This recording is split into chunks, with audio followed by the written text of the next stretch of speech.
今兒晚上給大家要講的這故事叫野地裏的歌聲。乍很少起類似這樣的名字，因為我起名字一般都起得比較民族化、接地氣，大家看得懂。但這期名字起得比較形式化，因為這期故事我也不知道該怎麼說。因為整件故事的內容的確就是一個平靜偏遠的小山村。忽然間，就從這麼一天晚上開始，這山間一到了夜裏，就有人站在田地裏唱歌兒。這要是白天有人上村子裏唱歌，大家還當表演隊來看了。但是這大夜裏邊兒一個女人站在村子裏邊唱歌，你想一下，你要是本地村民，這日子還怎麼過？但是絕非，我這不是嚇唬你，你一會兒往後邊聽着開頭挺假的這筆網絡故事，你一會兒聽下出處就明白了。這個可不是網絡故事，正是前2天一個朋友告訴我的。他說這件事兒小的時候在奶奶住的村子裏鬧了整整得有1年多，爸爸媽媽全都聽過這女人唱歌的歌聲。這個歌聲直到現在，家裏人一想起來，身上還涼的。我們接下來大家就跟着我，咱們一起走進今天的故事，聽聽當年這偏遠山區的村莊裏，到底是誰在唱歌呢？這件事兒發生在四川的達州市。那會兒達州叫達縣，達州周邊有很多的村莊。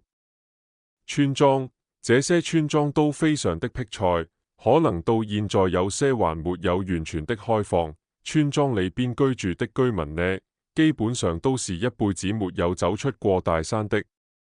本來這些小偏遠村莊都不大，村兒裏邊幾十戶上百戶人家，這些人幾乎都是認識的。就拿我朋友來說吧，我朋友跟我說這是他父親把一家人帶出了大山，不然的話，他奶奶一輩子連村子可能也就出過1-2次。那麼也就是說，這種偏遠的小山村很少出現外地人，更何況今天咱們節目故事的主題有人跑他們村子裏唱歌去呢？這件事兒是發生在父親小的時候，父親跟母親是一個村子的，從小青梅竹馬長大，兩人年齡差2歲，出事兒這年呢，父親剛剛12歲左右。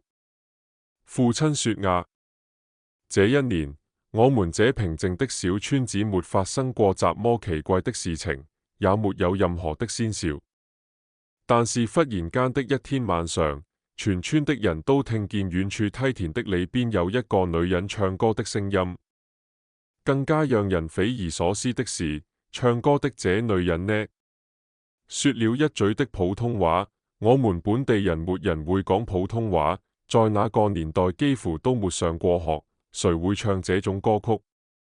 歌聲肆意飄蕩，整個圍繞着村子裏，而且這個歌聲並不甜美，再加上是晚上唱出來的，帶着一股在幽怨。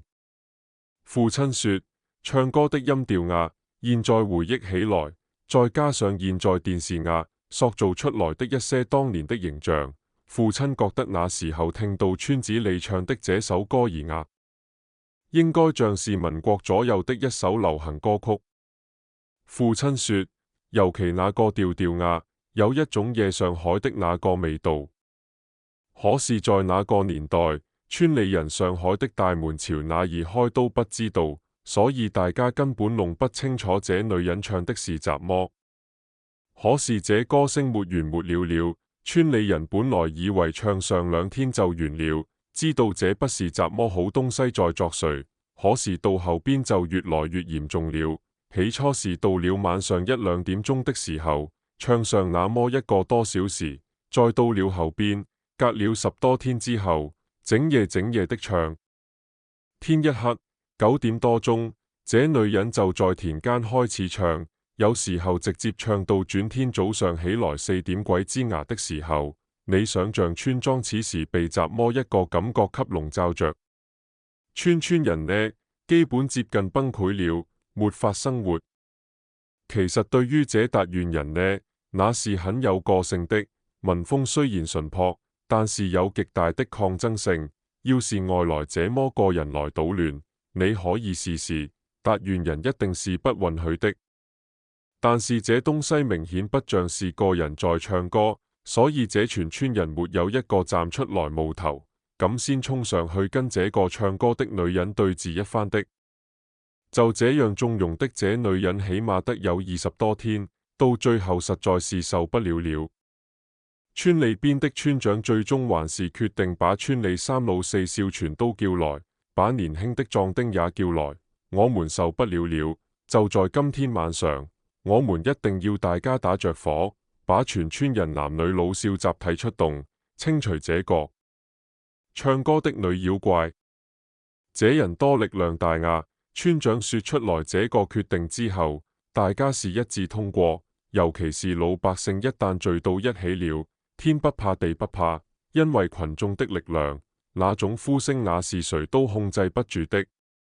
當天晚上大概7點多，整個一個礦鬼小分隊就組建成功，所有人手裏搭上火把，然後聚在一個房子比較大的家裏，在院子裏呆着，大家就等着這女人到底什麼時候開唱。不過沒想到的是，這天晚上不知道是怎麼回事兒，這田間唱歌的這妖精就好像知道他們要找她一樣，連續已經唱了大半個月了，但這天晚上停止唱歌了。嘿，這下是導致全村兒人起碼得大半個村子吧，白白的在這戶人家守到了夜裏3點多鐘，等於這第一次的找鬼行動就怎麼着不歡而散了。這件事對大家打擊是非常大的，本來士氣都鼓舞起來了，血氣也上升了，準備今天晚上跟他大幹一場。這玩意兒不見了，大家的確也沒有去田間找，等了一夜不見消息，這件事就這麼着給過去了。可是等到轉過天來，到了晚上的時候，大家卻覺得是不是今天他還會玩。我們這天晚上村長就沒叫大家集合，可是沒想到到了10點鐘左右又開始唱歌了。歌聲一傳出來，村長就穩不住了，因為村長已經聚集了眾人，馬上就派人到各家各戶按着通報消息。沒一會兒，這20-30人的打鬼小分隊又組建起來了。這一次目標可就明確了，就在遠處梯田中，因為唱歌，那歌聲是異常的清晰，你就誰都能分辨出他到底是在哪兒唱的。父親說，這天晚上出行的時候，那長長的火把起碼得有20-30盞。父親年齡小，跟在隊伍的後邊，想去看看熱鬧。大家全都緩步的朝着梯田那邊走去。其實這眾人心裏這會兒有一些想法，他們可能認為這要真是什麼妖精啊，或者什麼不好的東西。一看來了這麼多人，打着火把浩浩蕩蕩的朝着他過去，這東西應該自行退去，但不然這玩意兒站在梯田，你是越唱聲越大，這些人離得越近，聽得越清楚。這條隊伍朝着那方向走了一會兒，就到了東頭的梯田附近了。到附近之後，所有人都已經明確了目標，因為這歌聲就是從梯田上面的一個土坡後邊傳來的。眾村民們已經開始議論紛紛了，小聲的在說：就在那後邊，大家聽見了嗎？就是那坡後邊傳出來的。那麼確定了目標了，都也知道在哪兒了。但此時這尷尬的場面就開始了，因為在場的所有人沒一個人敢先上的。最後一堆人在這兒憋了半天，你才想出來一個什麼餿主意，準備把手裏這火把數上1、2、3，叫上幾個人，朝着那梯田後邊先扔過去，想探視一下這東西到底是個啥。村長結果一覺得這決定挺靠譜，就同意了大家的抉擇。接下來就派了幾個力氣大的，朝着那土坡後邊數了聲，12345個火把順着土坡方向就丟過去了。這火把過去之後，這意想不到的事就要發生了。隨着火把丟過去，歌聲瞬間就停止了，然後就聽見有動物的聲音。這聲音一聽好像是狗的聲音，嗷嗷的叫，就是他們家養的小狗被受傷了。咦的這種的叫聲，大家頓時就開始往後退去了。剛往後退了還沒有幾秒鐘，就從這土坡後邊移出來一個毛茸茸黑乎乎的東西。父親說：真的是認真換命的在朝他，到底是個雜麼？但是實在瞧不見。因為那會兒全村可能也就2個手電筒，幾乎是靠火把取名，再加上那個小東西的速度非常的快，個子反正不大，身上毛茸茸的，比家裏養的狗還得少一點，但是比狗要胖，尾巴特別的粗。火把扔過去之後，嗖的一下掉了個頭，朝着後邊的樹林就跑去了。頓時在場的眾人全嚇傻了。這會兒終於明白到底是雜麼在唱歌，原來這根本不是個人，是個動物在唱歌。這下所有人就害怕了。為雜麼啊？因為這是農村，又是好久好久以前的事兒。那一會兒的人沒有文化知識，不知道是雜麼東西，但是這些老百姓們都相信，這山間的修煉的動物，那是一定不能惹的。尤其是剛剛扔火把的那幾個人，他們是最擔心的。別人雖然也跟着來的，但是火把是他們朝着那動物丟過去的。此時這幾個人就開始責怪起來：村長啊，我怎麼我早知道不干這事兒了啊？這能讓我干嗎？這明顯就是動物在修煉。這下完了，我這可是缺了大德了，這以後怎麼辦呢？當時村民們是噓聲一片，大家就覺得特別的後悔，真不該組織這次打鬼行動。就這樣，這一次行動就這麼不歡而散。可是從這之後開始，歌聲並沒有間斷，繼續在村子裏邊唱。村民中有一些老人就站出來說了：說啊，從這體型上，那天晚上看見，應該是山裏邊修煉的雜麼果子裏也類似這樣的小動物，可能學會了人唱歌。咱們千萬不能招了他，招了他完之後，咱們村兒可就要招了災了。父親說，那時候回憶起來，好多村民都要拿着一些所謂的貢品，跑到土堆，給這唱歌的小動物上貢去。可是這貢品是給過去了，但是這歌沒有停，越給貢品，這歌唱得越大勁。父親說，本來剛開始唱的時候是一首歌，到了後來越唱越大勁，換着法的給我們唱歌，唱的那歌是雜麼樣的都有，千奇百怪，甚至再到了後邊，開始唱起大戲來了。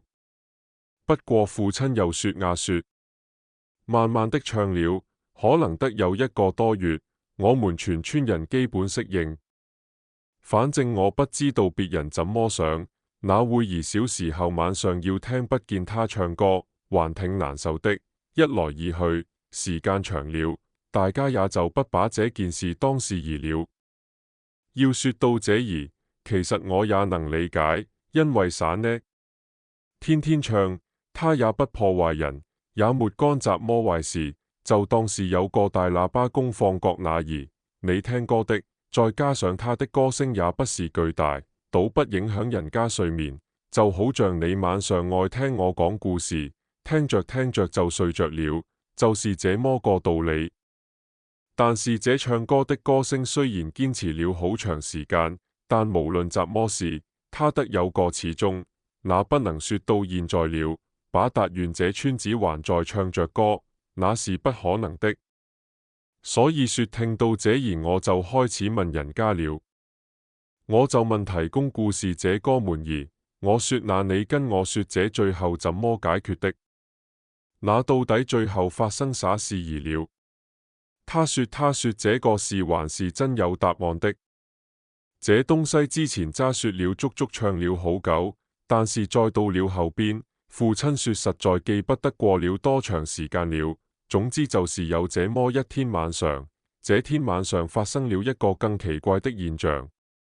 父親說，這天晚上到8點多鐘的時候，天空還是晴朗的了。這會兒好多人就說了，晚上你也能分出晴朗來嗎？那你是沒去過早年間的達州是怎麼樣的？尤其是山裏的達州人，到了晚上，天上的星星拿手都能摸着，天上是不是晴的？別說晚上夜裏也能分清。父親那天7點多鐘還在院子裏看過天，天是異常的晴朗，但是不知道為了啥，忽然間到了9點多鐘，天空就開始作怪了。